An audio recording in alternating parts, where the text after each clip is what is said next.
So I hope you enjoyed the break. We are resuming now slowly, awaiting everyone to join us for this session. As I said, we will have now 3 speakers and a round of Q&A as well before going into another break.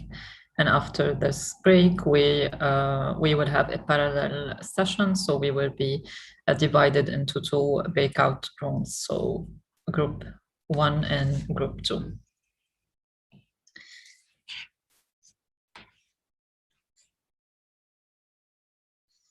So now the session will be provided by Dr. Adnan Hamad.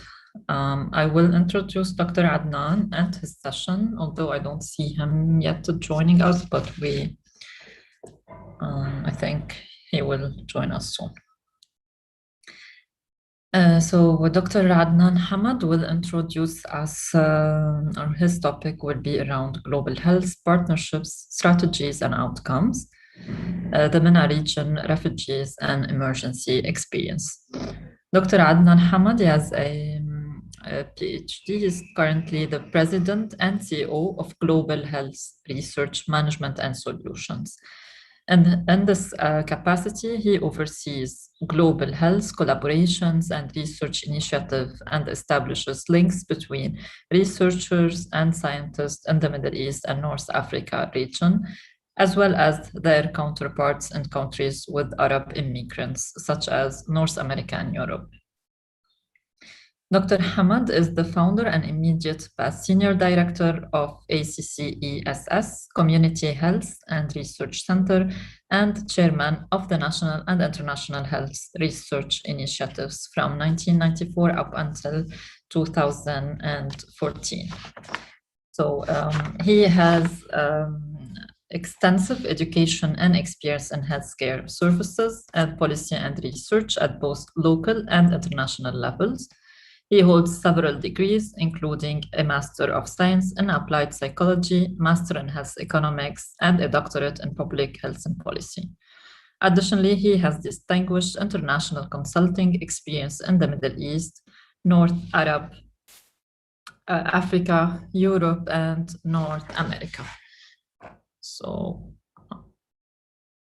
Dr. Adnan, are you with us?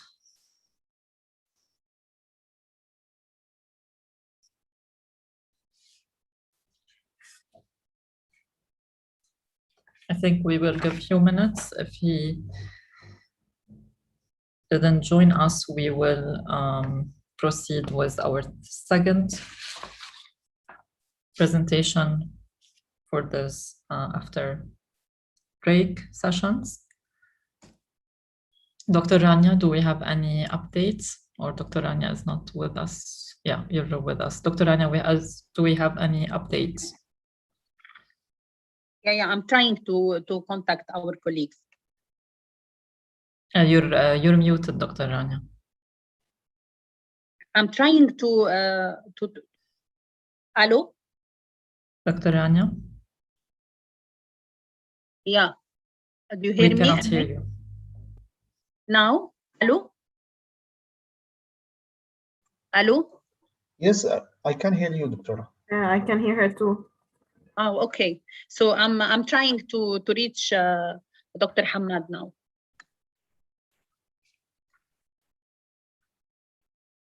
Okay, I will give like maybe 1 or 2 minutes, and then we will proceed with Dr. Baoubait. If Dr. Baoubait, you're okay with it, since I see that you are with us.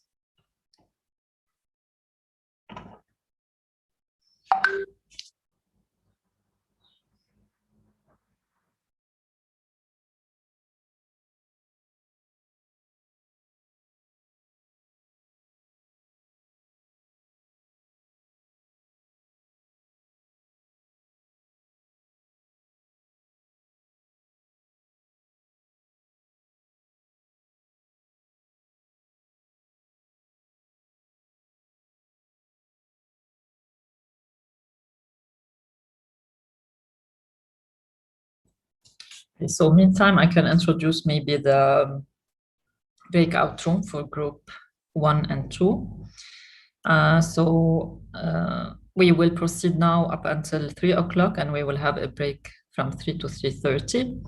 As I said, the afternoon sessions will be a breakout room. So we have a group 1 and group 2.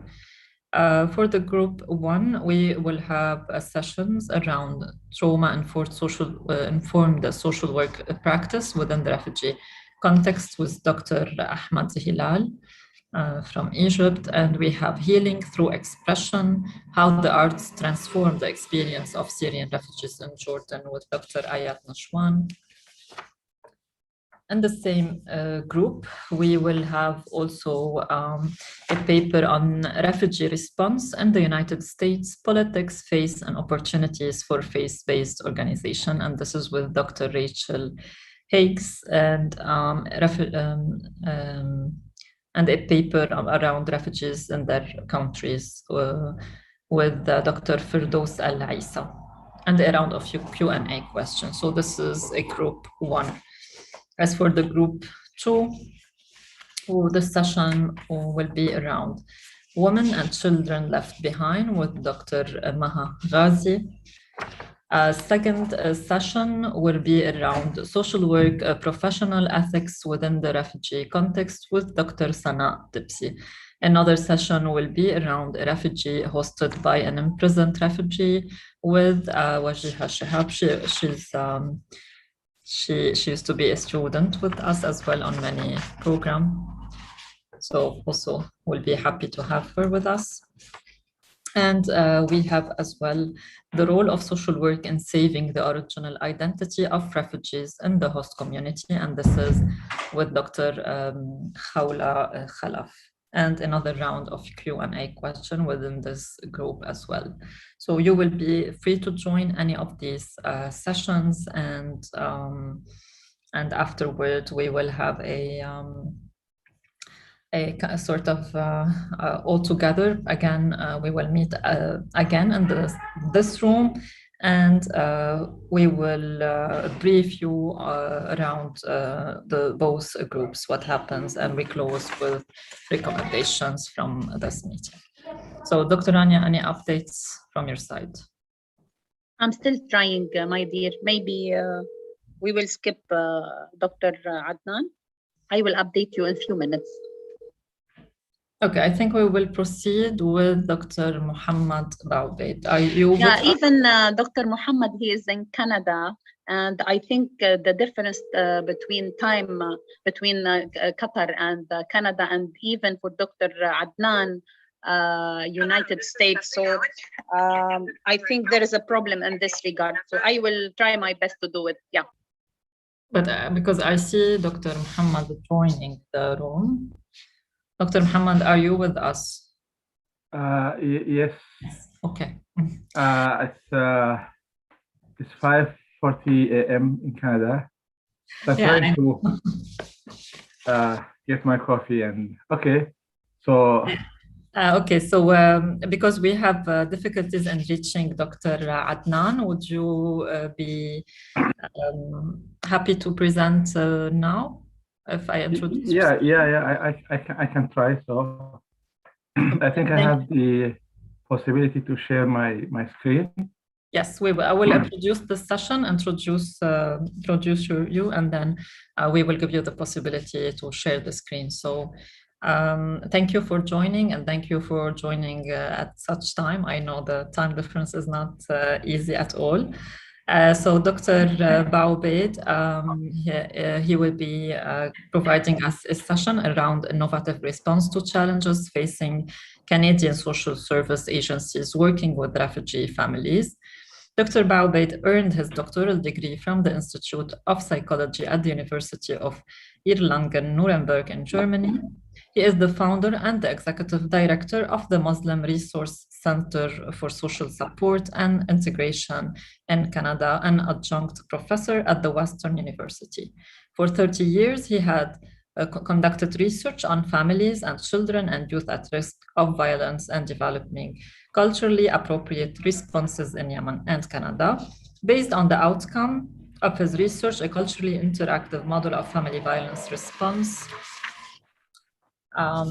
has been developed and implemented. Thank you again for joining us. The floor is yours. Do you hear me? Yes. Okay, just bear with me. So, good afternoon, everybody. We're very early here in Canada, so maybe almost it's 5:45 a.m. Well, thank you very much for inviting me to this World Conference. I'm very delighted and honored to be part of this group to share some of the work that we have been doing in Canada with respect to the research conducted in this area, but also the implication of our research recommendations in providing services, but also in developing innovative programs that responds to the need of refugees coming from Arab and Muslim background in a more culturally meaningful ways. So I'm going to talk with you about first of all, I'll give you some background about the Muslim Resource Center for Social Support and Integration. This is an organization that mainly help Muslim and Arab families, but also we work with anyone else in Canada. We are not a religious organization. We are an organization that provides social services as well as addressing anti-violence issues. I'm going also to talk with you a little bit about migration journey and integration continuum, just to give you a context, in particular the migration context when we talk about the challenges that refugees face post-migration. So then when they arrive there, the country that they migrated to. So also I'll talk about the challenges that Arab and Muslim families are facing. And that's actually based on a research that we conducted, I believe, 5 years ago in collaboration with the Doha International Institute for Family.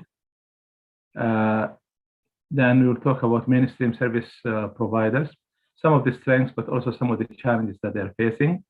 Finally, I'm going to present to you the culturally integrated family safety response. That is something that we developed at the Muslim Resource Center, and also we implemented right now with the support of the Canadian government. We're trying to share this experience with other communities in Canada. So let me give you just a brief background about the Muslim Resource Center.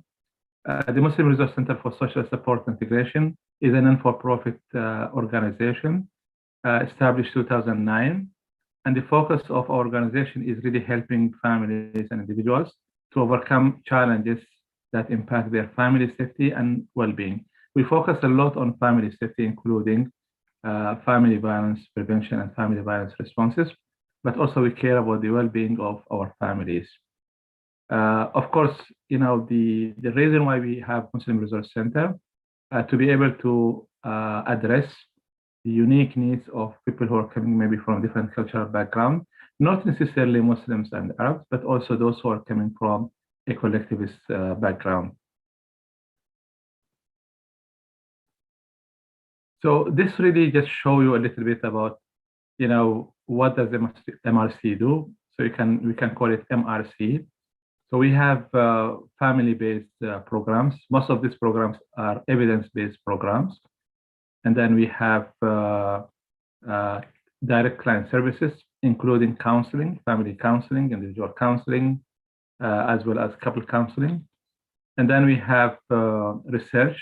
We're working on a new initiative, like a new research center called Center for Cultural Integrative Responses. I can talk maybe a little bit about that later on.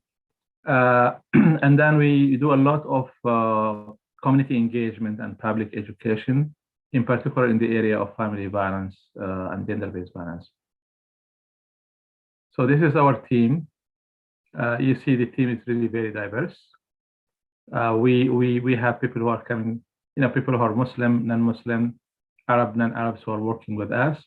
And some of them are also, here is a mix of staff and board members.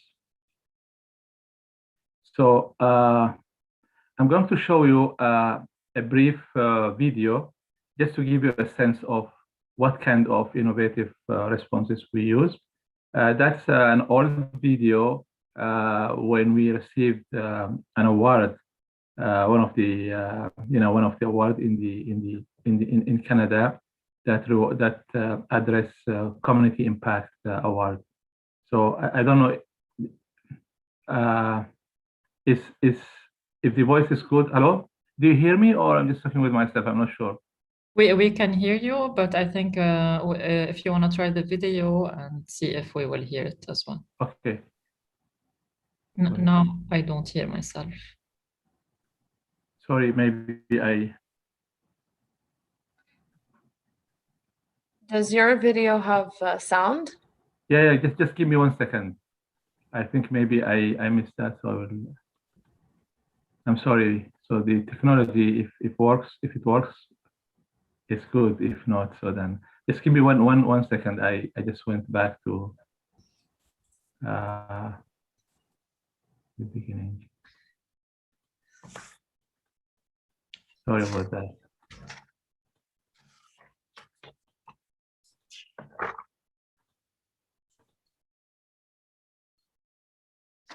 I think now we have it.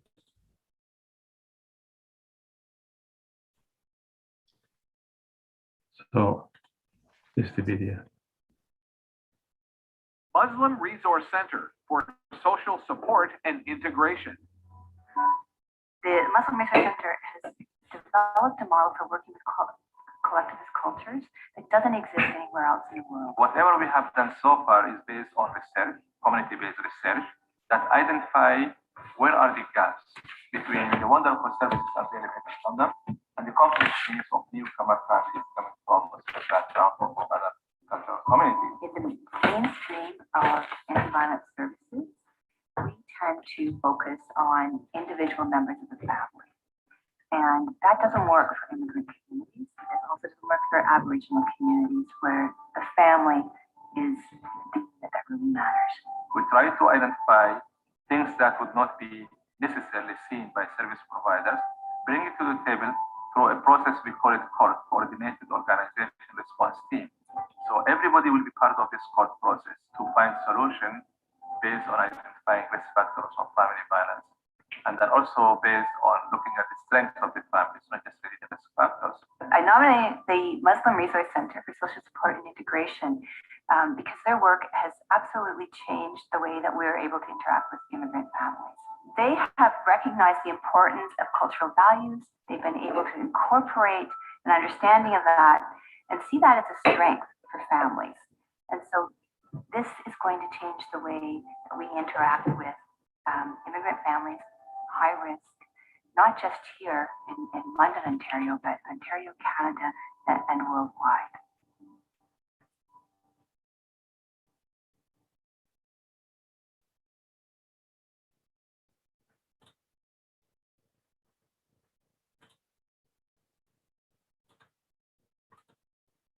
So now, how do I go back to?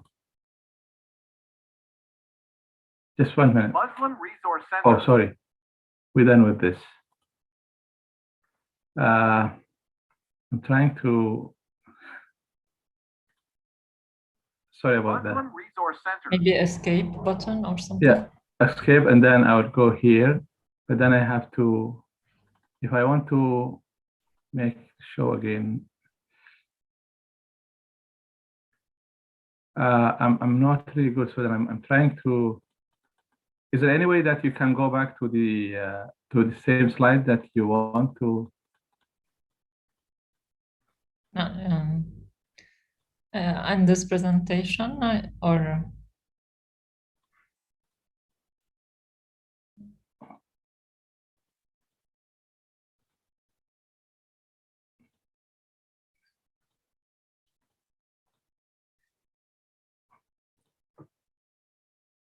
Yeah, sorry about that. No But problem. anyway, okay, now, so this is just really an overview about the, the innovative approach that we are using to address, in particular, family violence in immigrant and refugee communities.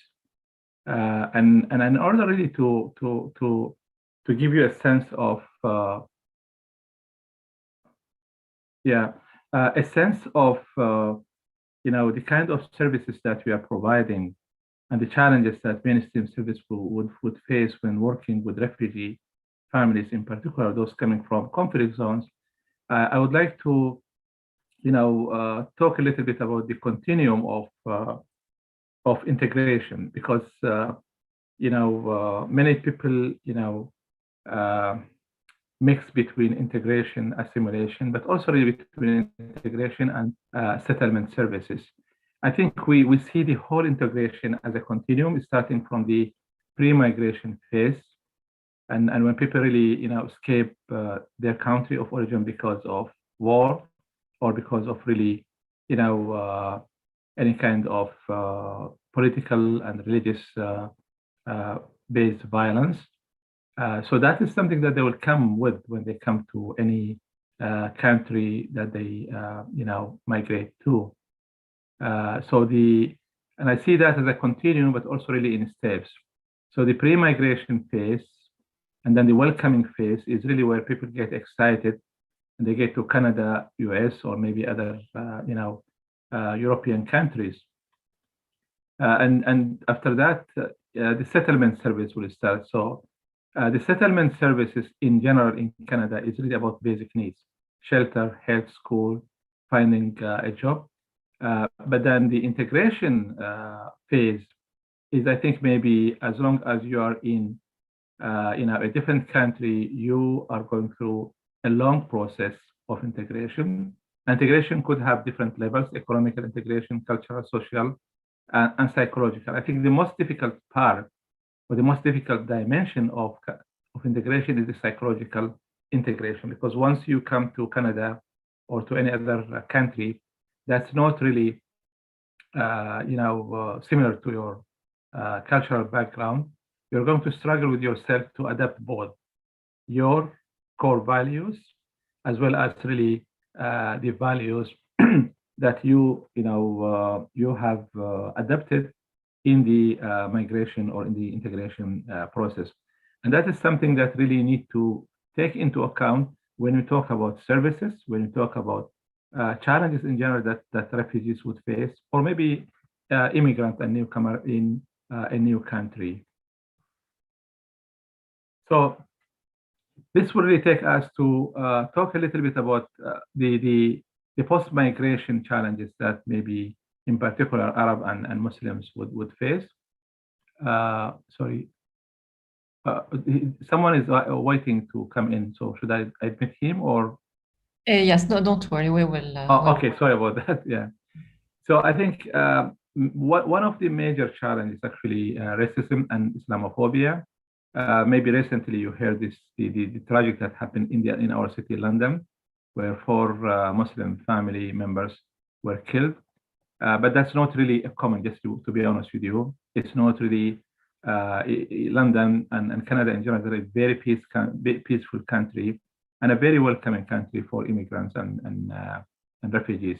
But when we talk about challenges of service, we would like to also mention this as one of the challenges: unemployment, language barriers, sense of loss, distancing in extended family relationship. Because people are coming from a collectivist background, they always have their ties and connection with the extended family or with their community, in their country of origin.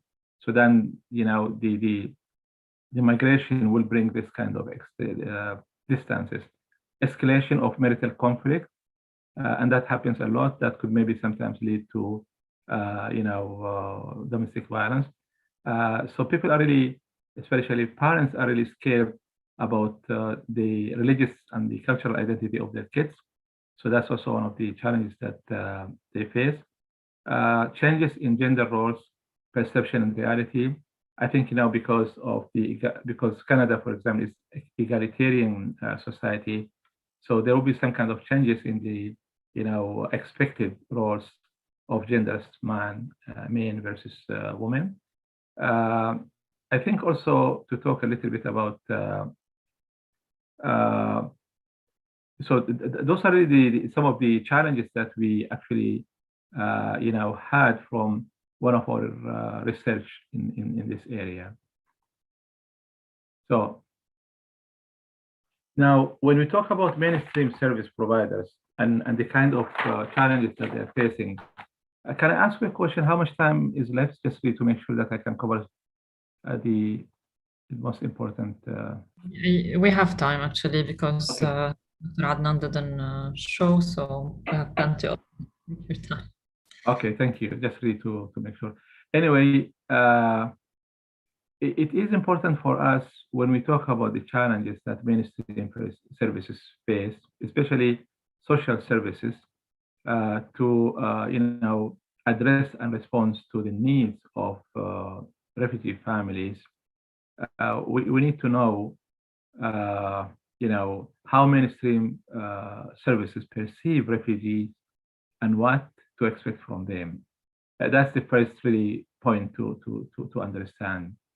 And I think most of the time, the expectation of the host community in Canada, for example, with all the generosity, but the expectation sometimes is not realistic. Maybe they expect newcomer to assimilate and not integrate. Assimilation means that you really, you forget everything related to your core values, and you adapt all the new aspects, culture and so far in the host country, and that's not really possible. Also, the host community, especially service providers, they have some kind of stereotypical attitude, especially towards Arab and Muslim families, about their gender expectations. So then, and that sometimes really will be translated in negative attitude when a social worker will be working with a family and assuming maybe, Arab men or Arab Muslim men are really violent, or maybe violence is tolerated, especially gender-based violence tolerated in their culture. Of course, there is some factors that relate to patriarchal culture in terms of gender-based violence, but then to conclude sometimes that anyone who is coming from this background would be potentially abusive, that's wrong.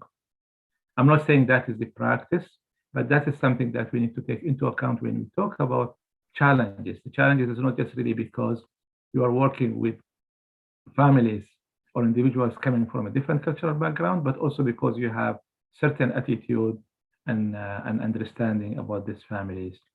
So most of the services is really mechanic, which really means focusing on individuals, women, men, but not necessarily focusing on the relationship that connect these individuals, whether with the family as a unit or maybe with one another. So part of the challenges that also maybe I would try to raise here in terms of the school policy, there is zero tolerance of violence at school, which really means if a child would really behave violently, the consequence would be really very severe sometimes, expelling from school or something like that. And that is really where bring many refugee families actually in conflict with the school, because this family is coming from a violent background. Maybe they stayed many years in refugee camps, trying to survive all the difficulties that they're facing there, maybe sometimes by using violence, or maybe teach their kids to defend themselves physically.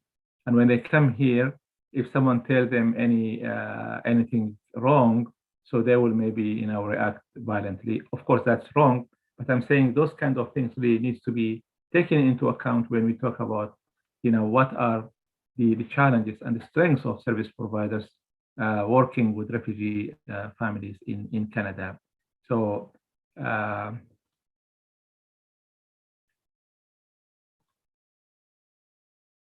so this is just will give you, it gives us a little bit background about, where, for example, service providers are coming from.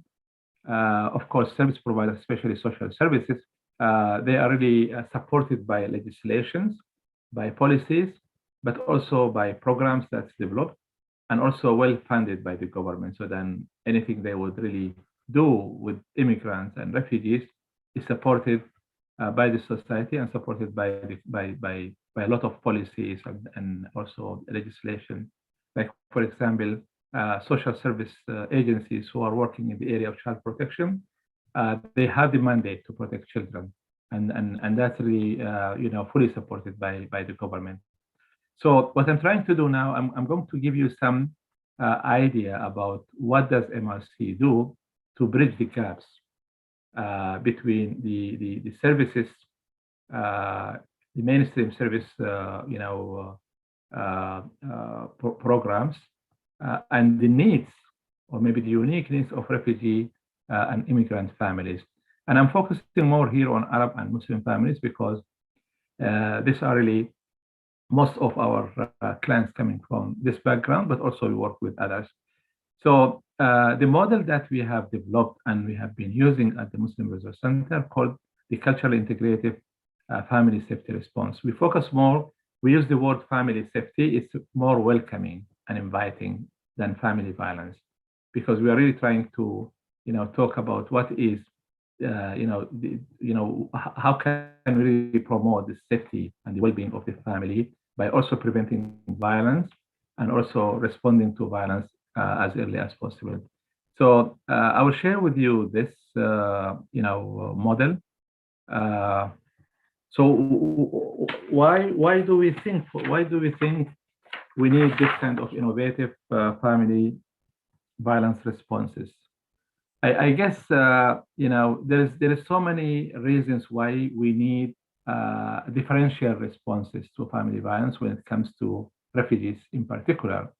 I'll just really highlight here some of these reasons. Number one, the pre-migration reality, including pre-migration trauma, is one of the factors that impact the family dynamic. So in Canada, for example, if you are a child protection worker or working in the area of domestic violence, there is no room when they assess risk to include in the risk assessment, for example, what happened to you before you come to Canada. So important part of your life is not included in the assessment. So then the assessment will not be really complete if you don't take into account what happened to you before you come to Canada. If you are someone who is really, survived violence, whether torture or war, and that's going to impact your, mental health, your, family relations, and it's important, of course, to take this factor into account, whether so then to make really a realistic assessment about the level of risk of this that you are dealing with. That's not really something that is included in the assessment on the intervention area. So the post-migration stress is also another factor, because when people come here, if you, for example, let's say you were in your country of origin a pilot, and then you come to Canada, you don't have the language, so then start from scratch. So that's going to impact your mental health, but also the family dynamic. And then maybe your wife go to school, get educated, get a job, and you as a man, for example, you don't have the same status that you used to have. So I'm not really bringing those examples to justify violence, but I'm bringing that to make sure that we understand what is the reality, the lived reality of refugees when they come to Canada in particular. I'm talking about my experience working with refugees in Canada. So those are the factors that's not really included in the intervention, as well as in the assessment process, even in the needs assessment of the people who are coming from this background. So then, but those factors really changing the foundation of any family, and as a result, we can see family conflict, increased family conflict, family violence, and also maybe some other issues. As I said, also, we need innovative or differential responses because many mainstream service providers believe or maybe think integration is one way, meaning that you come to Canada and people expect you to assimilate, within, a short-term period. And that's not right, and that's not true, because that's really unrealistic expectation. And then based on really what they can measure, we will, determine whether you are well integrated or not.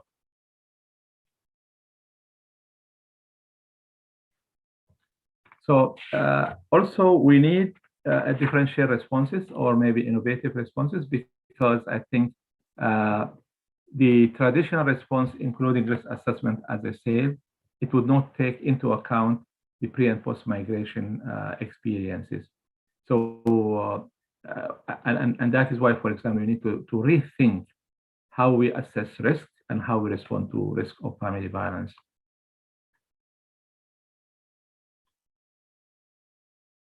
I think also one of the reason why we need innovative responses, because one size doesn't fit all. People who are coming from a different cultural background with pre-migration experiences, including pre-migration trauma, they have complex needs. So if you, for example, have a child who is struggling at school, so you need to take into to look into the whole aspect of their lived reality. So maybe you see, family dynamics. You see, cultural aspects. You see how they live before they come to Canada and what kind of challenges they are facing when they arrive to Canada. All these things needs to be taken into account. So the whole idea of the significance of having of maybe creating innovative response really to make sure that the service delivery model that's based on Western based model of social service sometimes would not really meet the complex needs of people coming from different cultural backgrounds. I'm not saying just Arab and Muslim, even people coming from Africa, from South Asia, coming from a collectivist background. So really collectivist background means the family is at the center, the community at the center. In many countries, tribe is at the center. So you can't really separate the individuals from their, collective entity. So it's not about accepting that, but it's about understanding. So then when you understand the context of the lived reality of anyone, so your assessment and your services will be, of course, accurate. So I just also want to give you why, when we talk about innovative services, also we need to understand the context. And as I said, my focus here is really family violence responses. And I want to give you here also some explanation how do some Muslim families justify family violence. So I'm going to show you how, for example, some Muslim families,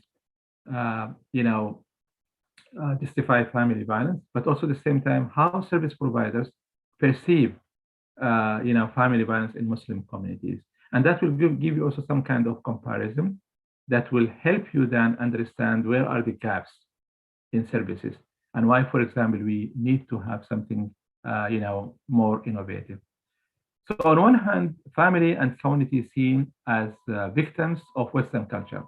So that is something that maybe some families, especially some men, will maybe perceive their position within the system, especially when it comes to responding to family violence. And that would actually lead to the need to protect the family. As a result, then the internal conflict will be really increased, because then the man maybe think, okay, they need to protect the family and to prevent anyone, especially women and children, to ask for any kind of help, because any help from outside will break down the family. So, and then at a certain level of violence is needed to keep peace in the family and preserve the family. So then that's really, for example, how some men would justify using violence in the family because they want to make sure the family unit is protected.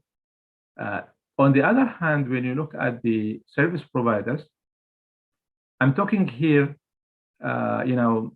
based on some of the research that we have done, but also based on our practice, how some mainstream service providers also justify their intrusive intervention.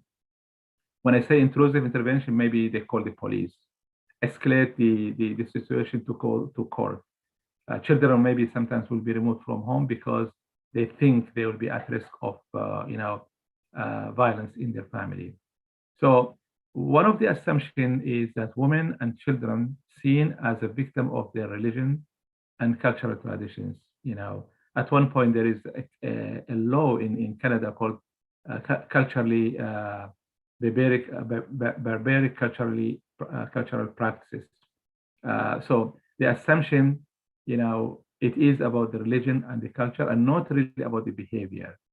So, and because of that, sometimes this kind of misunderstanding would mislead the intervention of service providers when it comes, especially, just imagine someone is coming from Syria within 3 months or 4 months already in conflict with the law because this kind of misunderstanding.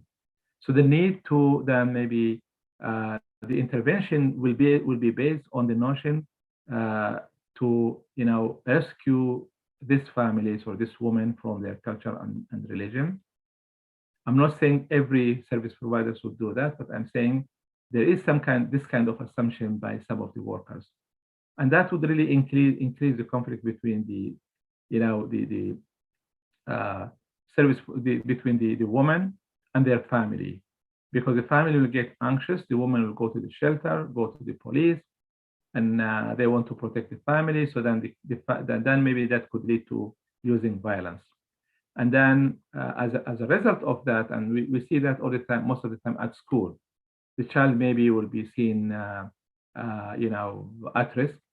And then the teacher will call the police or child protection worker, and then they will intervene in the family. And most of the time, unfortunately, will end up to, it would impact the family, but also would not necessarily sometimes help the woman and the children.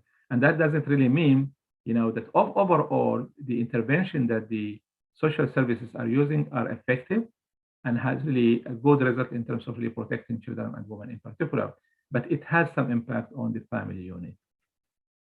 So that's really something that I just wanted to give you also part of the context. I think for me, it's important to understand the context before really, talking about really what is happening here, actually. Now, I'm going to gradually take you to the culturally integrated family safety response model. If you see this chart, it will really illustrate what is the conflict between the individualistic based intervention, which really means the way the social service system deliver their services with immigrant and newcomer communities. And this is on one hand, the individualistic based intervention. And on the other hand, you have the collectivist family system. So then these two entities, they are communicating. And I brought here four concepts that really show us, in relation to these four concepts, we will see whether there is cooperation between the social service system here and the refugee families, or there is a conflicting relationship. So number one is protection. Number two is accountability, but really how the individualistic system understands protection. So for service providers, protection means protecting individuals, especially women and children. For the collectivist family, protection means protect the family unit. Accountability for service providers, accountability means the perpetrator needs to be held accountable because of their action or violent behavior. Accountability for the family coming from a collectivist background means, who is violating the family tradition.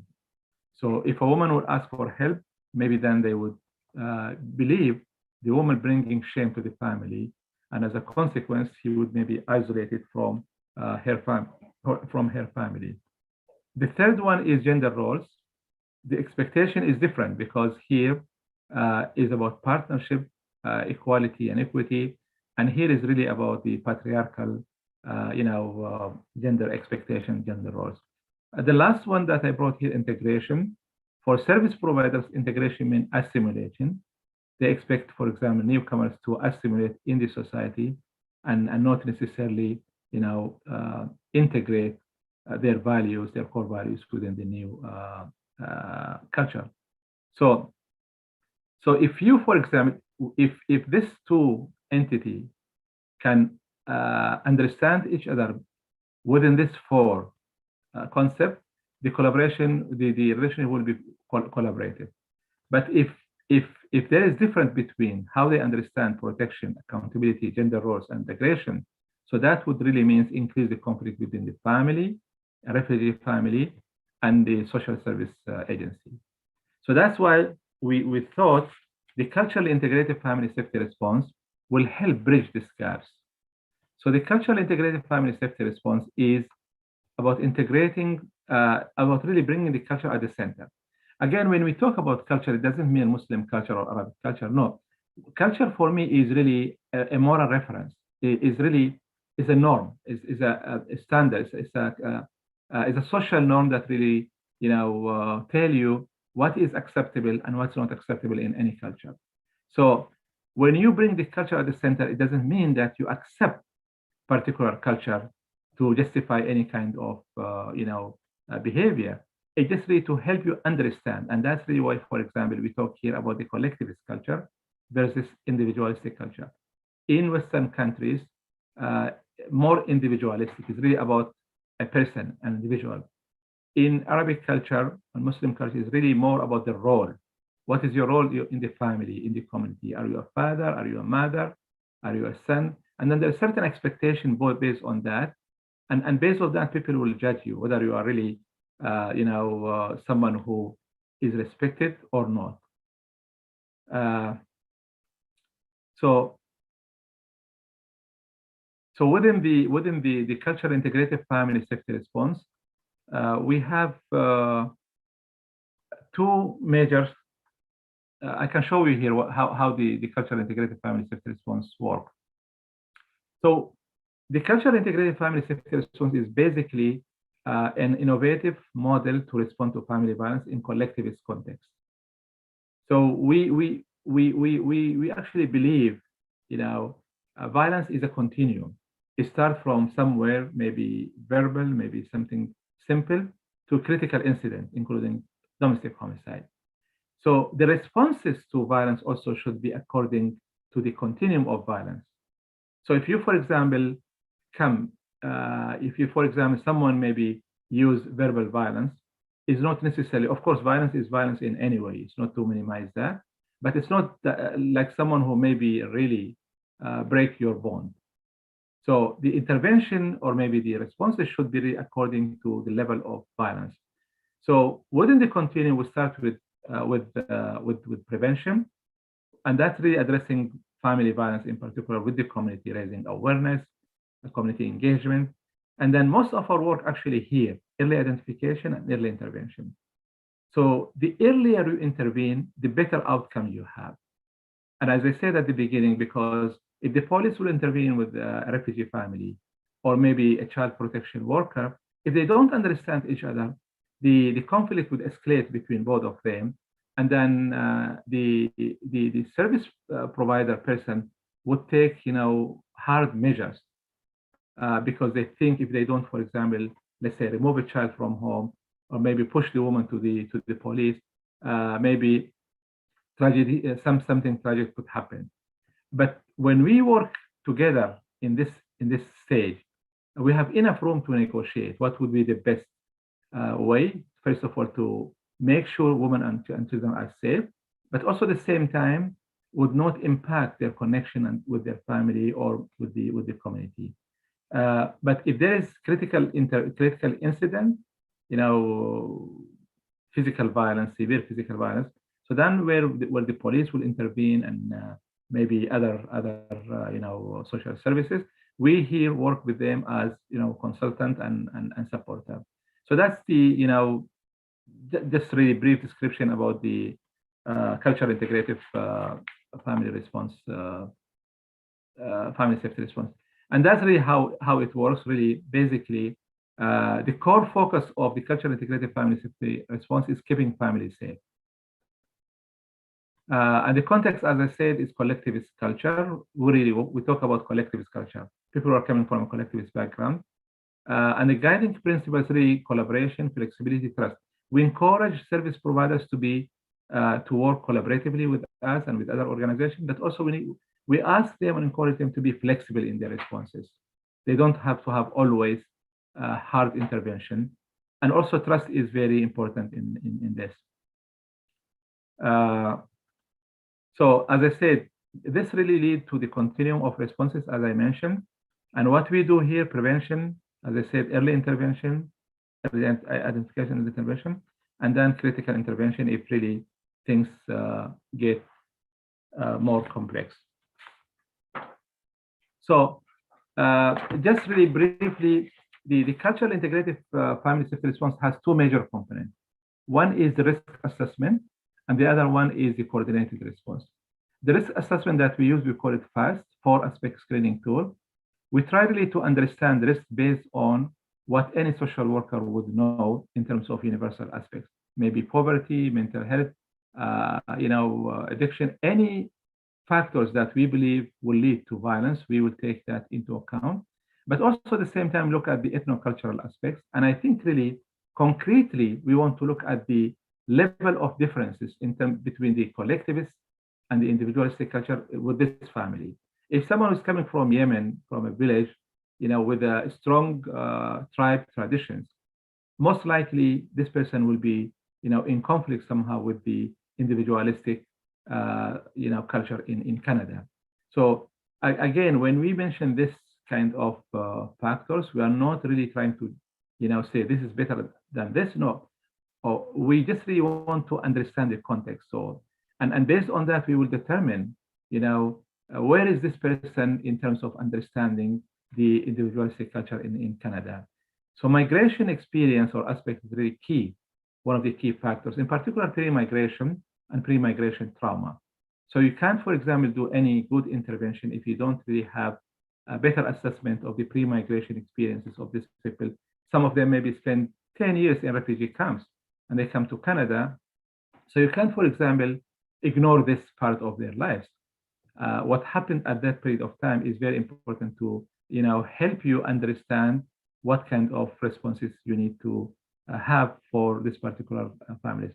Religious and faith aspects also, as I said, we're not here to judge people based on their religion, but religion really also is a very important source for, for behavior and attitude. So if someone really believes that, Islam gives him the right to control his kids on their partners, that's something you need to take into account when you have when you plan for the intervention.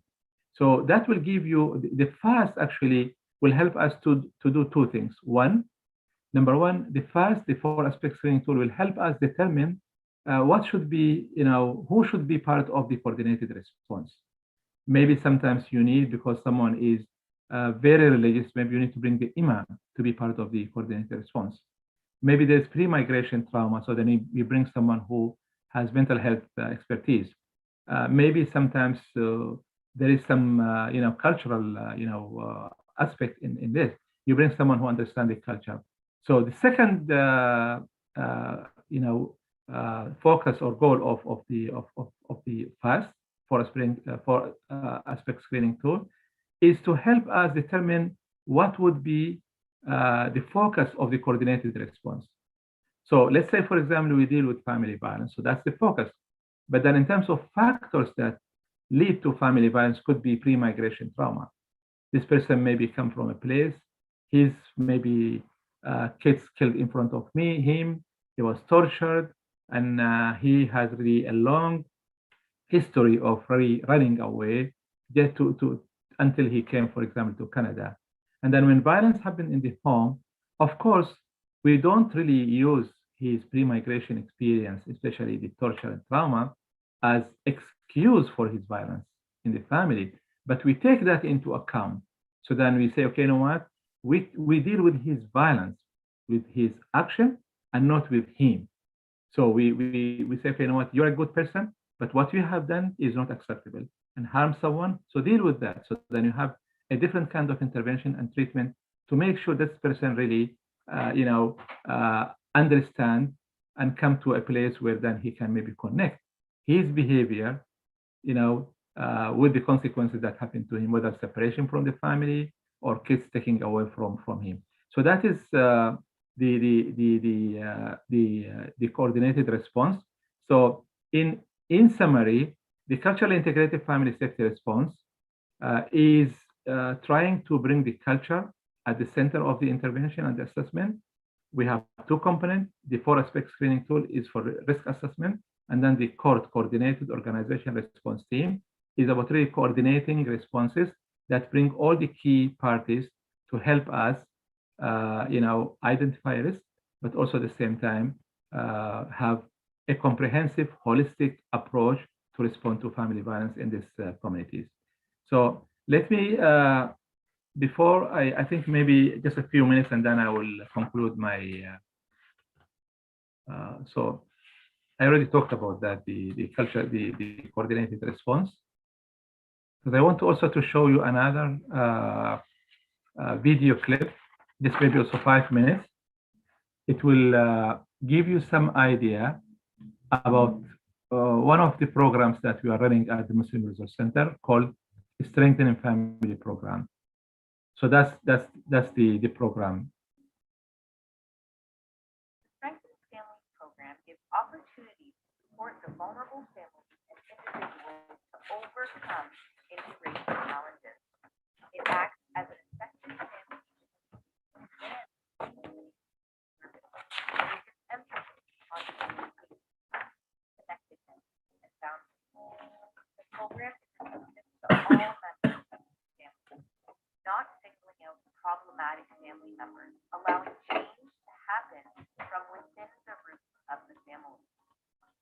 Since its implementation in 2017, SFP has impacted more than 82 families. Like when you don't see the outside world, you don't really know what other options you have. So when I went into that, I saw other options. I saw other ideas. What may work for one family might not work for another. But the way I was going in, my children, that way, I was like, well, I think it's wrong. More family, what that help.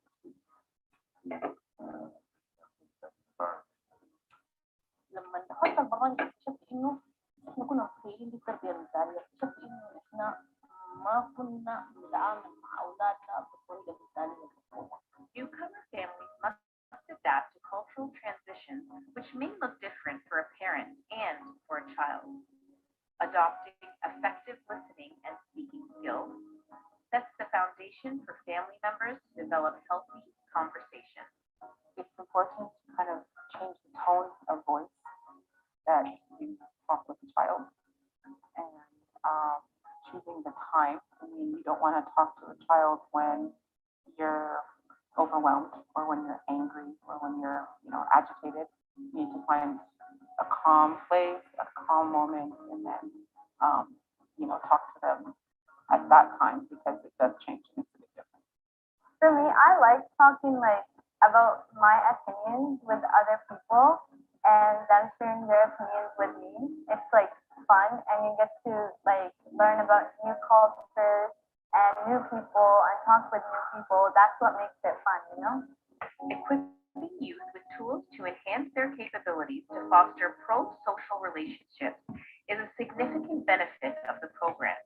It allows for trust to build within the family as they are better formed.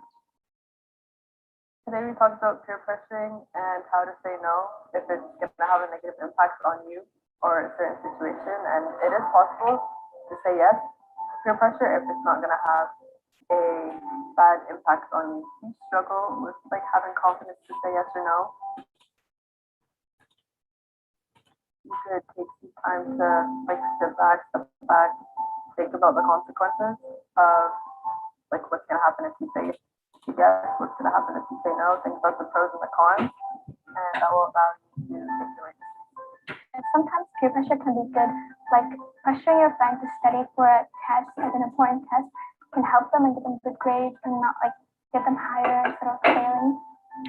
And sometimes peer pressure a person to go out and shoplift can be bad because you can get in big trouble, such as getting involved with the police, and you can have a criminal record, and it won't be removed until you're 18, and you can't have any jobs. These students did not only face problems with their families, they do face it with other people in school, the teachers, their friends, and just knowing that there is ways and different options to solving the problem, it makes it better for them to see that there's no black or white to a problem. We were told if we're mad or upset about something, we should go by ourselves to like relax and maybe do something while we're there. Just help us like calm down. And one thing I did was just sit and draw, and I think I got better by doing that because it calms me down and it makes me feel relaxed, and I enjoy it. As parents set goals to direct their children to success, it is equally important for them to support individual goals set by their children. Setting goals develops one's talents and helps to find purpose in life. Not everything is about just working hard. It's like you have to work for something you love, and like it depends on what friends you have and the friends that you like. Yeah, I agree with my son, and we try to advise him how would be to his career, and I hope It's important to be who you want to be, because in the future, let's say you have a certain job and you pick something that's really boring, you're not going to end up liking it, and basically it's going to be more boring. But then if you pick something that you like and enjoy doing, it's going to be fun, and it's not going to be considered as a job or something like that. As the program draws to an end, we recognize the impact made on individuals and families who've willingly chosen to embark on this self-enhancing journey. Parents shared that there should be a program such as the Strengthening Families program upon arrival to Canada. They believe it would have helped them and can help other newcomers to integrate better into the new way of life that Canada presents to them, especially in the area of parenting their children. From our experience, we continue to see a need for family-based programs, such as the SFP program within the London Middlesex community. I hope every family, not like people they have issues with, specifically for those people who just came from like I would like them to have this room, because before you have it, if you don't educate yourself, you gotta know how you're gonna deal with your kids. Your kids, they gotta know more about it. It's really helpful program, and I really appreciate it. And I'm thankful for this. Yet is that I'm doing okay, I'm doing this, and we're going to be fine. Just a little boost, a little bit of help from this program definitely to realize that I can.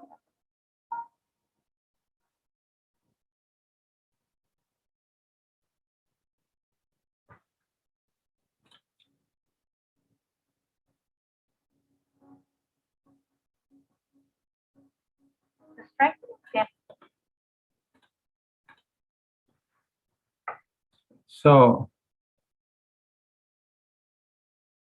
So anyway, that's just really also another example of some of the work that we do, and that's really innovative. So the Strengthening Family Program is internationally recognized program to support families who actually have kids with some challenges.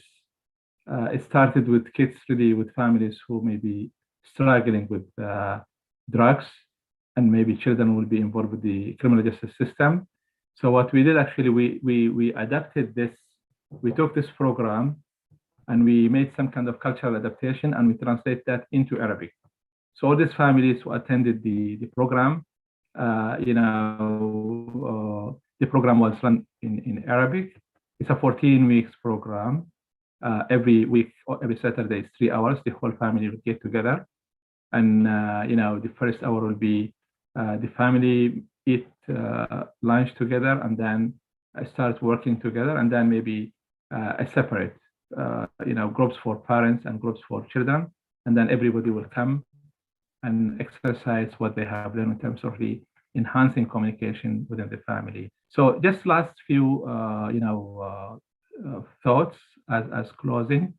I think one thing that I want really to emphasize here, Canada is of course a multicultural society, and the Canadian society, or the Canada will provide newcomer and refugees and immigrants enough space, for them to grow and to thrive, whether parents or kids, and that's really something important to recognize.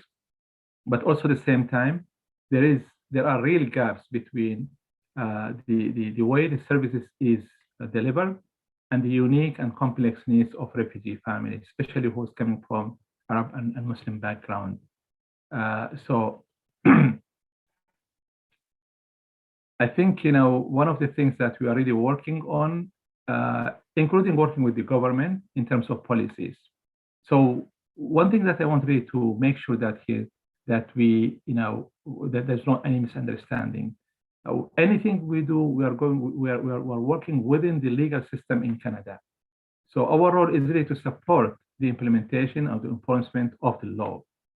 But then in the practice, in the implementation of the policies and the laws, this is the gap that we think maybe we are trying to be innovative and help in modifying the responses. When you talk about child protection area, for example, so the focus of the policies, the child protection policies and the legislation is to do three things: protection, safety, and well-being of a child. So that's also our focus. When we work with the Child Protection Agency, we focus on this. But then the outcome of the work should be really a little bit different. So we don't have necessarily to remove a child from home if for example, the level of risk is not really high. So instead, to remove a child from home, we should work together to remove risk from the family. Like if there is really poverty, if there is mental health issues, any factors that increase risk, we need to deal with it. So that's really where MRC comes. So we are trying really to work within this gap to support service providers to do their work, but also at the same time to support the families. They feel understood and supported. And this way, actually, you can maybe, make sure that the people who are individuals who really use violence, they will be held accountable for, their violent action. So I put here some recommendations. There's a few recommendations in terms of really moving forward. So I really think we need to do more in providing research projects to better understand the experience of refugee families integrating in Western countries and support the support they need. I think that is something maybe in the future I would see Arabic institutions or maybe universities can maybe in collaboration with us or maybe other universities, maybe we can figure out to come up with really research strategies to understand the gaps, the needs, and then maybe to tailor, culturally informed practice. Another suggestion would be really organizing a conference, a workshop, and to talk about, what are the challenges that Arab and refugee families, Arab and Muslim refugee families are facing in Western countries. For example, about 80 million refugees around the world. 40% of this refugees coming from Arab world. So I think it's really important for us, whether people who are coming from Arab countries or maybe Muslim countries living in the West, as well as yourself, work together to find really to have a better understanding. And this conference really one of the really also good ideas to focus on the challenges that refugees will face. And people talk a lot about transition countries, talk about really the tragedies happening to them when they leave the country. But I think something that's really neglected, the post-migration stressors. So that's something maybe that we'll be more than happy to work with anyone in collaboration in the future. And thank you very much. Maybe, I don't know, sorry for the some of the interruption with the technology. I feel like I was talking a lot, but please feel free, if you still have time and energy, ask any question. I'll be more than happy to answer a question. Thank you. Thank you, Dr. Muhammad, for comprehensive presentation. And I want to ask permission from you to show video of a refugee girl who witnessed a murder case during her asylum, and it's the same institution that you presented, the Muslim Resource Center for Social Support and Integration, made the intervention with her and helped her to talk about her experience. I think, Muhammad, maybe we will keep this for later on, since Dr. Stephanie is with us now. Hello. Hello. Managed to connect. How are you all? Good. How are you? I'm well. Okay, so Dr. Stephanie, thank you first for joining us for this session. I would like now to introduce you, and then I will give you the floor to start your presentation. So Dr. Stephanie will be presenting what are the barriers to COVID-19 safety protocol adherence in refugee humanitarian interventions. So Dr. Stephanie Naun is the co-director for academic programs at the Center for Gender in Global Context and an associate professor in the Department of Sociology at Michigan State University. Her research and teaching expertise are in migration, refugees, and gender, with a focus on refugee resettlement and the international protection of Syrian and other refugees in the Middle East. Dr. Naun was a Fulbright Fellow at the Women's Research Center at Istanbul University during the 2013 and 14 academic year. Dr. Naun has co-edited the Routledge International Handbook of Migration Studies and Gender Through the Prism of Difference. Her most recent articles were published in Journal of Refugee Studies, Journal of Ethics, and Racial Studies, and Journal of Immigrant and Minority Health. Currently, she's leading a project exploring how humanitarian organizations are attempting to reduce COVID-19 infections and the service provision to refugees in Turkey, Lebanon, and Jordan. Dr. Stephanie, thank you for joining us for this session. I would like to draw your attention once more. If you have any comment, any question, please feel free to have it on the chat box. We will have afterwards a Q&A session to answer your question for whether for Dr. Muhammad or for Dr. Stephanie. Thank you for joining us. The floor is yours. Thank you so much. So the project that Dr. Rania Mansour described is actually one that she's involved with, along with Dr. Ali Ghassani, Dr. Stephen Gasteyer, Dr. Adnan Hamad, Dr. Ayat Nashwan, and Mahmoud Durid. We have a multinational team in the United States, Lebanon, now Qatar, Jordan, and Turkey. So I have a presentation that I can give. So if I'm able to share my screen. Let's see, yes, it works. So I'll go ahead and present this.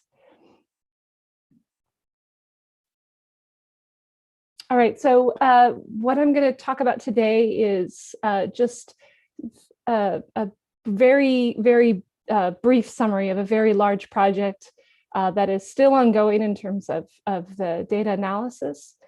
We started this in May 2020, and collecting data over the course of most of the summer of 2020. I'll talk a little bit about the specifics of the data here in a little bit. There we go. So the problem that we wanted to address, refugees still need humanitarian assistance during the pandemic, and they need to have that assistance done safely. And the NGO staff that provide them that assistance also need to be safe. And we focused on 3 ways in which COVID-19 spread is limited: through wearing masks, maintaining social distancing, and using proper hand hygiene. So these protocols need to be followed in order to minimize the infection risk. And we wanted to see where those protocols were not consistently being followed, and why they were not being followed, and how infection risk during these humanitarian interventions with refugees in Lebanon, Turkey, and Jordan can be reduced. So the context for our research, we focused on several locations in Turkey, Lebanon, and Jordan, which, as I'm sure everyone here knows, have very large populations of refugees, many Syrian and Palestinian, but there's also smaller numbers of refugees from across the region. And we partnered with 4 NGOs that were providing humanitarian assistance in these areas: Amal Association and Bait Atfal Samud, operating in Lebanon. And we had particular locations in that multiple locations for both Amal and Atfal Samud. I have those listed there, some in Beirut, and then other locations across the country. And then in Turkey, we partnered with Safa for Development, and we focused on 2 locations they have, one in Konya and one in Reyhanlı. And then in Jordan, we partnered with Al-Takaful Charity Association, operating in basically the Irbid province in northwestern Jordan. So the way we did this study, of course, we were doing this during a pandemic. So our whole study team has never been in one room together at the same time. We did all of this coordination virtually, and worked with local data collectors to both do observations and interviews, collecting data on the safety protocols during service provision. So we did not focus on what happens outside of the service centers, in people's homes, just at the NGOs while services are being provided. And we did interviews with the NGO staff, not the refugees themselves, asking the interview staff to reflect on the services that they had provided earlier that day, or the services they had provided the day before. And we had 15 data collectors across our different locations that conducted 1,466 interviews. Then the data collectors also physically went into service locations and did observations, and conducted 215 observations with about over 358 hours of observational time. And they focused again on 3 main protocols: social distancing, defined as maintaining 2-meter distance between people, wearing face masks, and washing hands and using hand sanitizer. Yes, does somebody have a question? Okay, sorry. Maybe somebody, if just check your mute to make sure you're on mute there. Okay, so the summary findings, we found that adherence to these safety protocols was better in service contexts that had greater risk. So when there was more risk to violating the protocols or to spreading infection, people were actually more careful. When there was less riskier situations, adherence actually ended up being more lax. Hand hygiene resources were widely available, We expected actually that the availability of water, soap, and hand sanitizer might limit the ability of people to follow the protocols. But in fact, you'll see later in the presentation, they were almost universally available. But that didn't mean that they were frequently used. And we expected that there would be a lot of insufficient material resources or barriers like physical space, limits of physical space. And while those were barriers, lack of accurate information actually was just as important as physical barriers. So I'll summarize again, just some brief overview of what is actually a very large project. Looking at who was following safety protocols, I guess it's probably not surprising that staff were better at following the protocols compared to refugees. So this is just, adherence to mask wearing.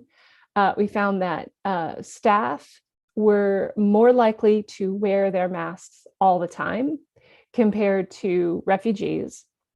But what was interesting, we also asked the staff how often you wore masks around refugees and how often you wore masks around other staff. And there tended to be less adherence to mask wearing when staff were around other staff. Now, when we did the interviews, we had these close-ended questions, but we also asked them open-ended questions, and that has produced a wealth of qualitative data that we're just getting into now. But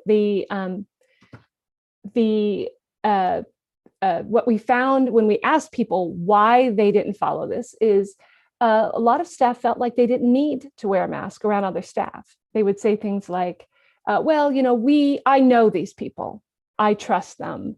I know that they weren't exposed. Which of course is not the case, because the way the virus works, you can have a lot of spread without symptoms. And so, but this trust that NGO staff had in each other led to them feeling like they were safer around other staff than they were around refugees. When the safety protocols are followed, we actually found that people would say, well, the services required me to violate social distancing. And we did in fact expect that in medical services, we would see more violations of social distancing.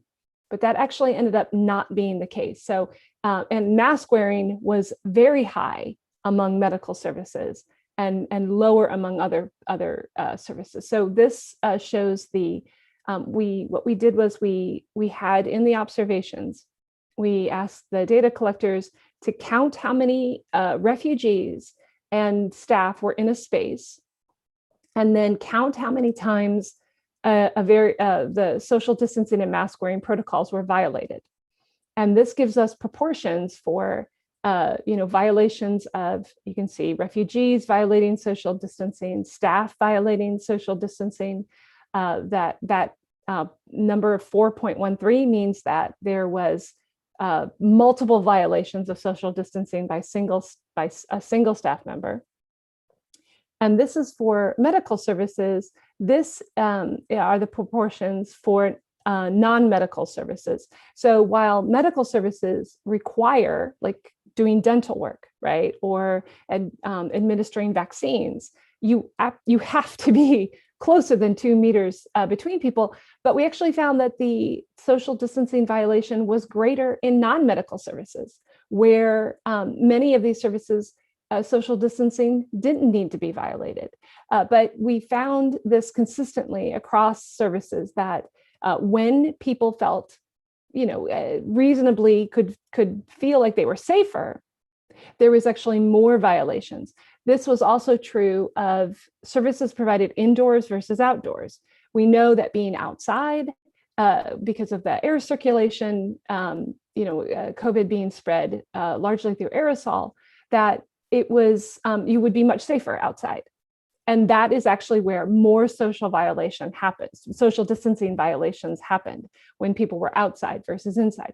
So while certainly, providing medical services entails greater risk of infection spread than providing, say, job training, where people might be at a computer and the instructor can be farther away, we found that in those situations that were inherently safer, there was actually also a more relaxed attitude towards protocol adherence. And so again, this is both social distancing and mask wearing, indoors versus outdoors. There was generally much better adherence. And you can see, especially on the graph on the left, adherence to social distancing measures. Services provided outdoors, refugees maintained 2-meter distance between each other, very little at the time, very large proportions, compared to inside, where the largest number of people indicated that, or the staff indicated that refugees followed social distancing protocols most of the time. And this was a really consistent finding across all of our outcomes. Whenever there was a situation that one might say this is inherently safer, there was also less adherence to protocols. Now, again, we expected that, especially in refugee camps, we hear all the time about how there's not enough resources, and that is absolutely true. We all know that refugee assistance requires much more resources to do it well than is usually available to the NGOs. But in terms of the availability of water, soap, and hand sanitizer, from the interview data, 90% of the staff said that water was available during their services. In 88% of the interviews, they said soap was available. And in 92%, they said that hand sanitizer was available. Now, in the observations, that data are a little bit different. In 77% of the observations, our data collectors could see that water was available. 75% they could see that soap was available, and 93% they could see that hand sanitizer was available. Now, it is possible that in the observation space they were in, water and soap were available and they just did not see that. They couldn't see where the water and soap were, but this is still, very high proportions of, or a very high prevalence of availability of the resources needed for people to wash and sanitize their hands. This did not translate, though, into many people washing their hands. So we asked a large battery of questions about how often refugees and staff were washing their hands, and before, during, and after services. This is just one looking at refugees, and most of the time, whether it was before services, during services, or after services, refugees were washing their hands very little at the time. Staff were better about it, and hand sanitizer was more frequently used than soap and water. But even then, there was not the kind of adherence you would like to see, I think, in terms of hand hygiene. So considering what the barriers were, like what is stopping people from following these protocols, we asked this is data from the interviews. These are close-ended options. And again, this is from the staff's perspective. I think it's important to recognize that staff thought that what was stopping the refugees from following, this is for maintaining physical distance, 2-meter distance between people. For refugees, the barrier was lack of knowledge. That was the most prevalent response. For staff, they felt like there was external things to them that were stopping them, right? So lack of physical space in an area to maintain distancing, that the services they were providing required close proximity. So the staff attributed the refugees' lack of protocol adherence to something internal with the refugees. They interpreted their own lack of adherence to protocols to something external to themselves. Looking at the qualitative data, though, we did find that staff also don't always have accurate information. So again, they thought that they wouldn't get COVID from their colleagues because they trust their colleagues. They know them. They feel like their colleagues are responsible people, when in fact, responsible people can catch COVID. They felt like that they themselves sometimes express some skepticism that COVID was real or a serious disease, and I'm going to talk a little bit about that later. Again, this is protocol adherence to wearing masks. For masks, we saw a lot of other responses. There were a number of people who said there was no barriers to following protocols, and we're looking more at that data again too. But again, the staff attribute the barriers to refugees as the refugees lack knowledge, and they attribute their own adherence to something external to them. And this is for washing hands and using hand sanitizer. The most of these responses were that there were no barriers. Again, so even though adherence was not very good in hand sanitizing, staff said more often than not, especially for themselves, that there were no barriers to hand hygiene. The one thing we did not necessarily expect to see going into this project was a lot of COVID skepticism. We started to see this in comments that our data collectors would make, that people here don't think that COVID is real. The staff would say, well, the refugees think that because they are farmers, that they have strong, or that they're refugees, that they have strong immune systems. And so they're not going to catch COVID because they have strong immune systems. Or that, people, the refugees here just don't think this is real. They think this is made up. And so then we started asking questions specifically about COVID skepticism, and we looked for it in the observations. So we asked the data collectors, when they were doing observations, did you hear refugees making comments that indicated they did not think COVID-19 was serious, or that it wasn't important to follow these protocols? And in over 30% of the observations, our data collectors heard refugees make comments like that. For the staff, we saw a lot less of that. In only 6.5% of the observations, data collectors heard staff comment. But we still saw this sometimes in the interview data too.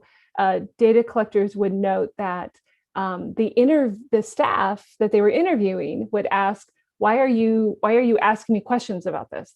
This thing isn't real. COVID isn't real. So while the staff were much less likely to be skeptical, there was still the existence of this. And I think it shouldn't necessarily surprise us, because certainly in my country, in the United States, this is a major barrier to getting people vaccinated. We have pretty wide availability of a number of different COVID-19 vaccines now, but the people that are not getting the vaccine are not people who don't have the ability to go to a clinic. There are now clinics that will come into neighborhoods. The real barriers, people who think they don't have to get the vaccine, that that COVID isn't serious enough to take the risks of what is a somewhat unknown vaccine. So it's a problem, and the United States is not unique necessarily in that there's a lot of COVID skepticism all over the globe. So we're looking much more closely at the qualitative data, trying to understand now the different ways in which skepticism is being expressed. And again, I think this is important, not just because we want people to continue to follow protocols that minimize their risk of infection, but if you don't think that COVID is real, you're not likely to want to get the vaccine when it becomes available. And that could really slow our progress towards moving into herd immunity. So in conclusion, we found that when people perceive there is, that people perceive risk inaccurately, and that they may actually let their guard down when they perceive less risk. So making situations that would be, by any physical measure, less risky, making those actually more risky because people are not following protocols very well. That it's important to have resources, of course, but just because you have the resources doesn't mean that people are going to use them. And so thinking about, I think, the ways in which we can get people to use the resources available to them. We did find that masks were, the cost of masks went up astronomically over this summer. And that did make it difficult for refugees to purchase their own masks. And it made it really impossible for NGOs to have enough masks for refugees who showed up without one. But so more resources are certainly needed, but having those resources doesn't translate automatically to people using them. And so we definitely have to think about how we can get people to use the resources that are available. And then, I think this is really a problem everywhere, that misinformation is a major barrier for refugees, just as for many other populations, that trying to figure out ways we can communicate safety protocols that address people's anxieties, that address their lack of trust in government, in different forms of media, and how we can think about setting normative expectations in these spaces and create a culture of safety during services. Leaving it up, as a sociologist, I always think this way, that if you just leave things up to people to make their own individual choices without creating a structure to support healthy choices, safe choices, people don't always make the best choices when kind of left to their own devices. And so, I think coming out of this project, we're thinking about ways in which, you don't just create rules, but you create a system that supports following those rules. So that's kind of where we are right now. So that concludes my presentation. Want to thank all of my my team members. I also want to mention, I don't have her mentioned here, but Ezgi Karalu, one of my graduate students, has also been working on this. While in Turkey, she left the United States, went back to Istanbul, and we're trying to get her back in so she can start her fall semester, but I want to thank her as well. And I want to thank Dr. Rania for inviting me, and really appreciate everybody's time and attention. And I will stop sharing. Okay, thank you, Dr. Stephanie. Thank you for this important piece of research about COVID awareness, and also the importance of vaccine, and working as well with refugees on this issue. Now we will proceed with our Q&A session. I think we have one question so far.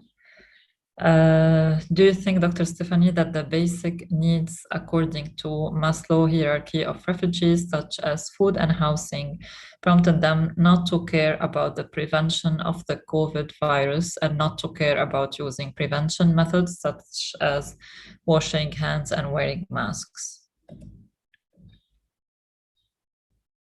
Sorry, take myself off mute there. So we did ask specifically about in the observation data. So this was such a fast-paced project.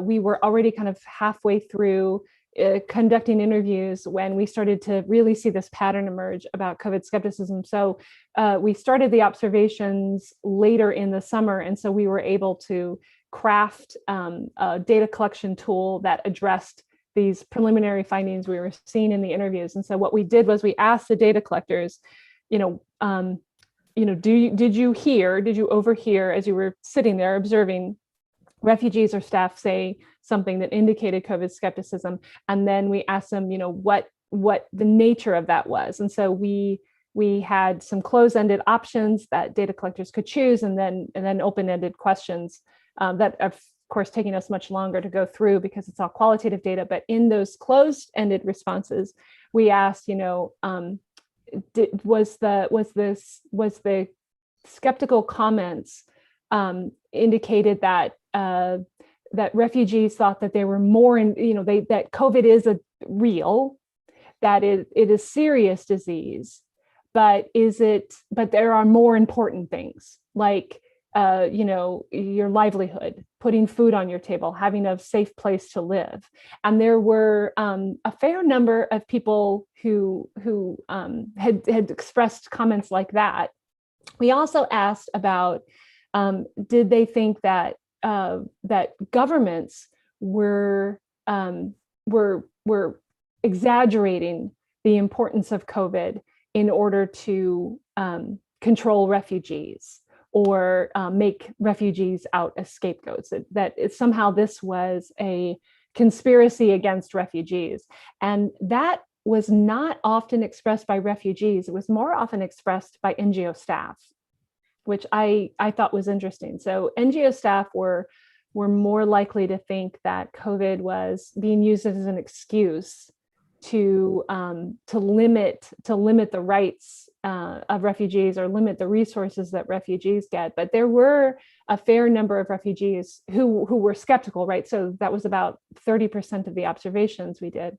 And in those, among that 30%, there were a fair number of people who thought that, well, yeah, this is a bad disease, but I need to eat.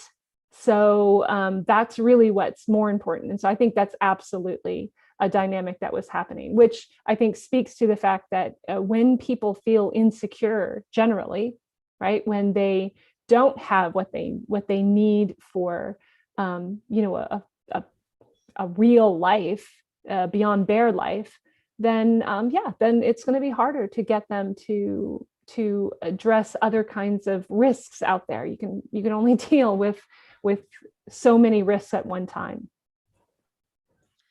Thank you for this answer. So as a reminder, now we're open for Q&A. Donc, if you have any question, you can either raise your hand or post them in the chat box, either for Dr. Stephanie or as well for the intervention of Dr. Muhammad. He's still as well with us, ready to answer your question. I think Hiba wanted to share something with us. Are you still Hiba? Yes. Yeah, go ahead. Can you hear me well? Uh-huh. So hello everyone, and I'm glad I'm being part of this nice conference, and thank you all for the amazing experiences you're sharing with us. So let me start by briefly introducing myself. My name is Hiba. I'm in Lebanon currently. I'm a social worker. I graduated in 2017, and I immediately started working in the refugees camps, in the Palestinian refugees camps in Beirut. If you ever heard about Shatila, Burj al-Barajni, or Mar el-Yes, that's where I worked. And I'm going to share a bit of my experience as a caseworker, so as a frontliner who witnessed a lot of things and issues. And I can totally relate to the paper Dr. Rania presented in the morning, and also someone else related to the Syrian refugees and how they fled into Lebanon and all the issues. We actually faced them during working. So I worked for 2 consecutive years in the Palestinian camps with Palestinian refugees, Syrian Palestinians. We offered child protection services to children who are suffering from medium to high risk cases and that require immediate intervention. I worked with an international NGO. Its name Terre des Hommes. It's based in Switzerland, if you ever heard about it. And we would offer case management to children and their family. We saw a lot of complex things that we could never imagine. So starting from the perhaps easiest thing or simplest thing you might have into your mind, dropping out from school, going into child marriage, physical abuse, emotional abuse, sexual abuse, going up to rape, even everything was, even we had suicidal cases within the camp. And yet sometimes we would like stand unable to do anything because of the limited resources we have in Lebanon, because of the absence of the government, not only for the refugees, but also for the Lebanese citizens. Also, the lack of, or the poor referral pathway we had, even the judicial system that's not very effective and do not offer immediate intervention as required. So we would face a lot. The needs of the people living in the refugees camps, whether Palestinians or Syrians, it was very high, and the amount of resources available was very low. And knowing the economic situation and the high living expenses offered or we're suffering from in Lebanon, even before the economic crisis we're going now through, it was impossible for the refugees to have their basic needs granted. So they would go to other solutions. We would see a lot of the Syrian children, minors in the Rumi prison, because sometimes adults abuse or take advantage of their age and tell them, if you steal or if you commit this crime and go to jail, you would be imprisoned for half the timing, if you want. So we would see a lot of juveniles from the Syrian nationality, from the refugees, imprisoned in Rumi prison as well. We would see a lot of sexual harassment and sexual abuse committed to the vulnerable community, the refugees, especially the Syrian. Like I once had a case of a 6-year-old child that was raped by a Lebanese citizen who was very old, because he took advantage of her. So we had a lot of issues, and I think we can relate to everything you have discussed. Even when we started the intervention with the beginning of the COVID in 2020, it was remotely through the phone. We had to follow up with the cases. We had a lot of challenges. However, the main challenge was that the families, they are very afraid and scared because they are not able to find their basic needs. So they would send their children to collect garbage, to sell it. And when we would ask about, are you making sure that they're taking precautions? Are they wearing their face mask? And the response would be no, because their main concern would be making sure that they are getting money. So that's a brief showing. I'm trying to reflect the image in Lebanon, and yes, it is very very bad, and now it's definitely getting to become worse than before. So that's it. Iba, thank you so much for sharing your experience from the field. It's always enriching to share the field experience and the work that is being done on the field. We have maybe another question. Could the trauma that they were exposed to during the asylum and the psychological impact of the refugee experience have the effect of their lack of interest or fear of the epidemic? Hamad, would you like maybe to explain it better, your question, and maybe address it to whom it is addressed?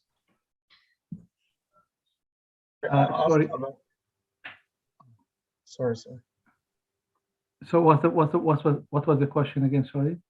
Yeah, Muhammad, I think he will explain it better for us. Yeah. Is that for me or for Stephanie? I assume for Dr. Muhammad, right, Muhammad? Yeah. Would you please explain better your question? Like maybe, yeah, go ahead, please. Yeah. Do you think the PTSD or some traumas that refugees experienced during their asylum were exposed to have effect on their lack of interest to using PPE or something like precautions or feeling from the epidemic.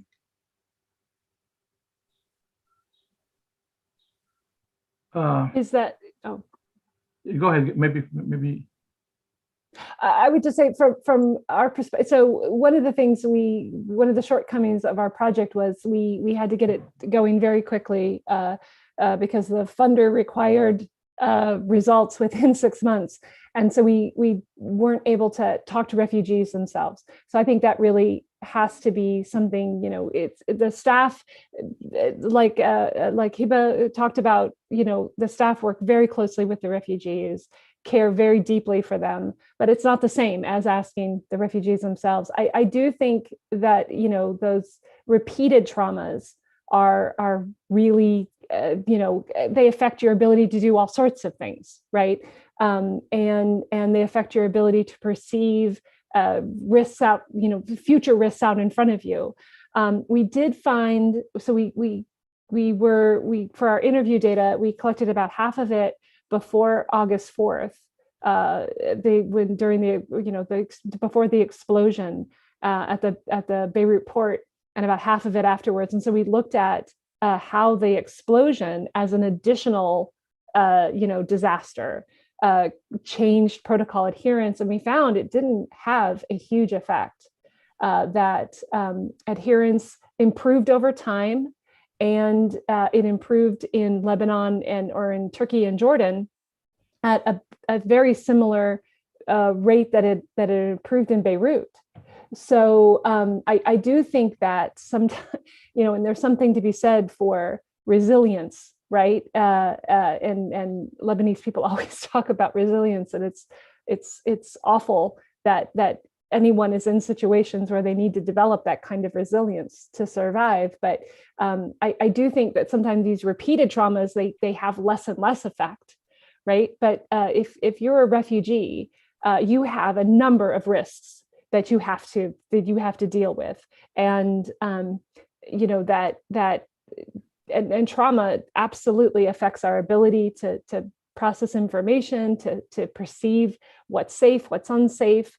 That's why I actually think developing cultures of protocol adherence is really the best strategy, because you can't let it just be something people make individual decisions about every time they come into the service space, right? It becomes exhausting to try to assess, am I safe, am I not safe? I mean, I have not had nearly the kind of trauma that refugees have suffered under, and I found the last 15, 16 months to be exhausting, trying to decide, is it safe for me to go into this place? Is it safe for me to go to do this activity? What can I do with my children? How do I keep my children safe? It was exhausting, and I lived during the pandemic under the absolute best of circumstances. So I think those repeated traumas absolutely are having an impact.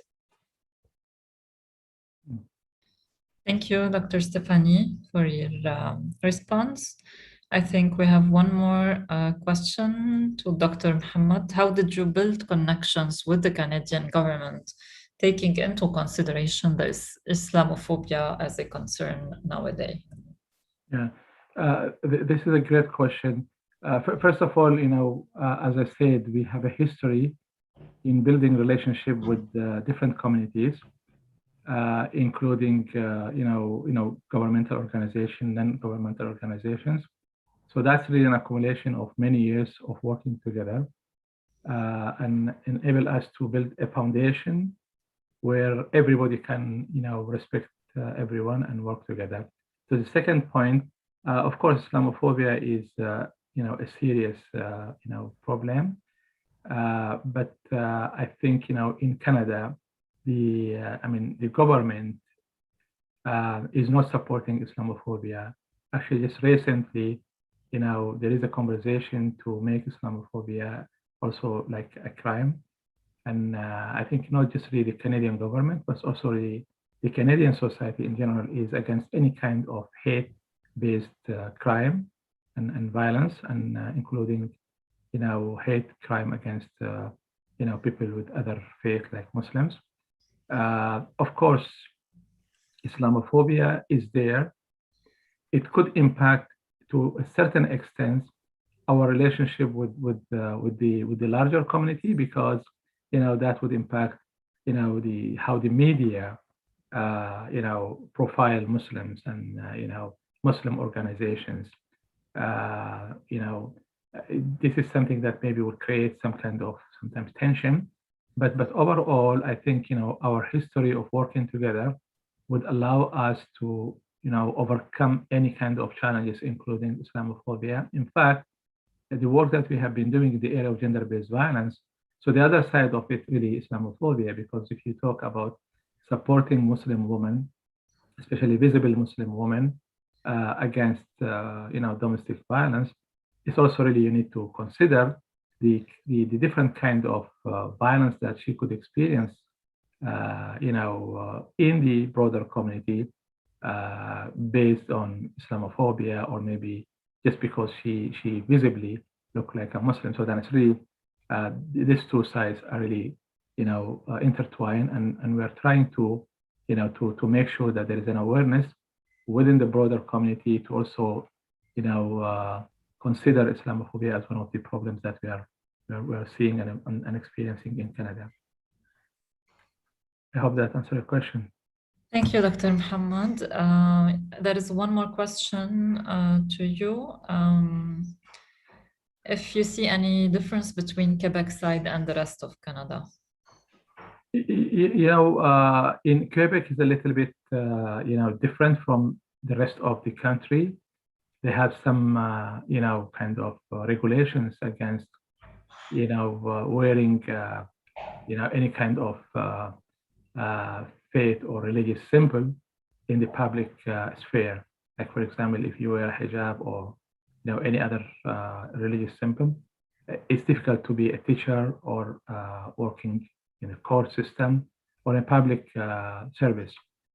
So that's a little bit different. And in Ontario, for example, just in the recent incident that happened, in our city in London, Ontario, where 4 Muslim, members of one family were killed.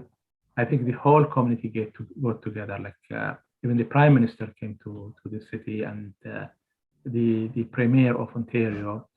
The overwhelming support from the larger community. I think really, we talk about issues, problems, but also really we need to see the bigger picture, and actually the overwhelming support of the Canadian society in general for any other marginalized group. In Quebec, I think there is still some kind of challenges, to be honest with you, for Muslims, because of the, I would say maybe there is some legislations, but also there is some policies that target, other minorities, including Muslims. Thank you, Dr. Muhammad. I think we still have one more question before the break to Dr. Stephanie. Do you think that there is any impact of the Beirut blast on the behavior of refugees during the COVID-19? Yes, so we actually are working on, we have a draft of a paper where we're looking specifically at that. And I have what feels like hundreds of figures, so I won't go into all of that. But what we found is that adherence in so we made a comparison. Weren't sure exactly what comparisons to make, and so we decided to compare Beirut. I feel like I'm freezing, so I don't know if you can hear me. We can hear you, but yeah, okay. It's okay. but we can hear you. Okay, so yeah, I won't. I think my bandwidth is starting to be stretched, and so I won't show all the slides. But what we found is that adherence in Beirut among refugees was better than it was in Turkey and Jordan, as a whole. So Beirut had very good. It's not that Turkey and Jordan were bad, but Beirut was a little bit better, and that didn't change much after the explosion.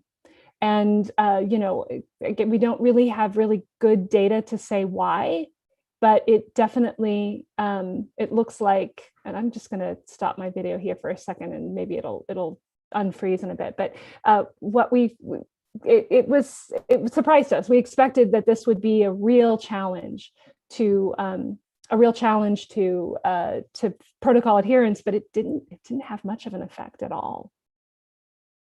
And I think we hypothesized about nested disasters, right? That you have the challenges that Lebanon as a whole was experiencing, economically, politically. You had the pandemic, and then you have this explosion. It's just one more thing. And we literally had data collectors the day after the explosion. I told everyone, take time off. Everyone, we're still paying everyone. Don't kill yourself. Deal with what you need to do. Dr. Rani herself had damage to her home. It was a terrible morning as I was trying to just make sure everyone was okay. We were trying to locate everyone. And the next day, people were climbing over rubble to do interviews. So I just can say that it would have affected me a lot more. It was really stunning what little effect it had on people. Thank you, Dr. Stephanie. I think we became negatively resilient in Lebanon in this regards. And then I think on the chat, we still have one more question for Dr. Muhammad. Do you work with the indigenous people? I think the question, Dr. Rani, would you like to? Yeah, thank you, Dr. Rani, for the question. We don't work directly, but we have really a conversation. I think the commonality here is collectivist, foundation. Because also the indigenous population is a collectivist society. They really focus a lot on family and the community. And we're really trying to find ways to work together, especially in the child welfare area, because now the indigenous population has their own child protection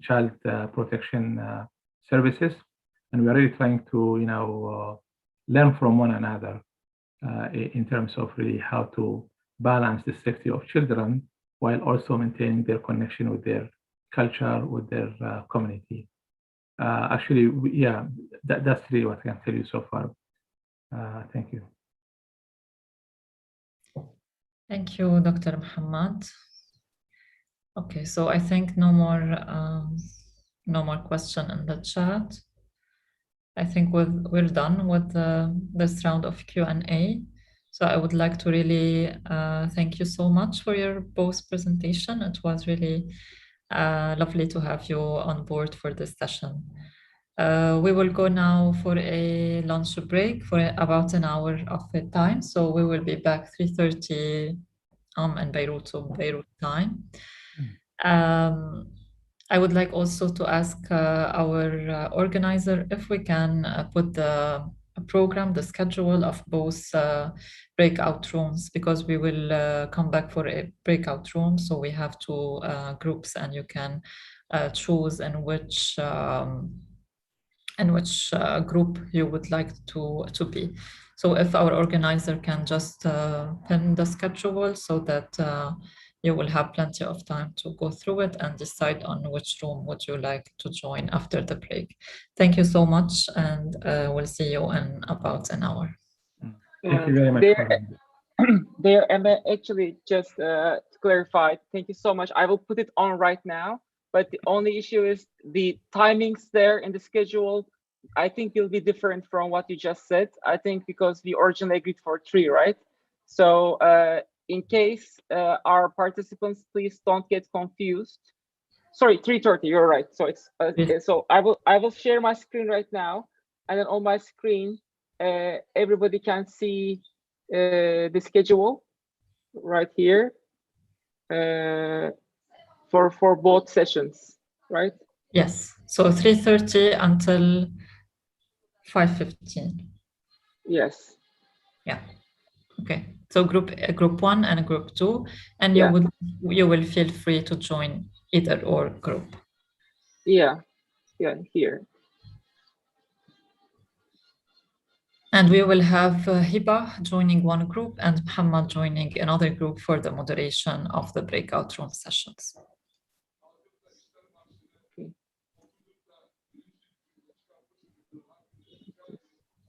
I can probably go quickly through them one more time. So group one, we have trauma-informed social work practice with the refugee context with Dr. Ahmed Hilal, healing through the expression how the arts transform the experience of Syrian refugees in Jordan with Dr. Ayat. We will also have refugee response in the United States, politics, face and opportunities for faith-based organization with Dr. Rachel Hakes from USA. We have also refugees in their countries with Dr. Firdaus Al-Isa. This is a group one. As for the group two, we will have women and children left behind with Dr. Maha Ghazi. We will have as well a social work professional ethics within the refugee context with Dr. Sana Dibsi, a refugee hosted by an imprisoned refugee with Ms. Wajiha Shihab. I guess that would be, and the role of social work in saving the original identity of refugees in the host community with Ms. Khawla Khalaf. And a round of Q&A for both group. And then we meet in the plenary by 5:15 to conclude and wrap up the day. Okay, so thank you so much for your time. And we will go now on the break and we'll meet you shortly at round about 3:30. Thank you. Thank you.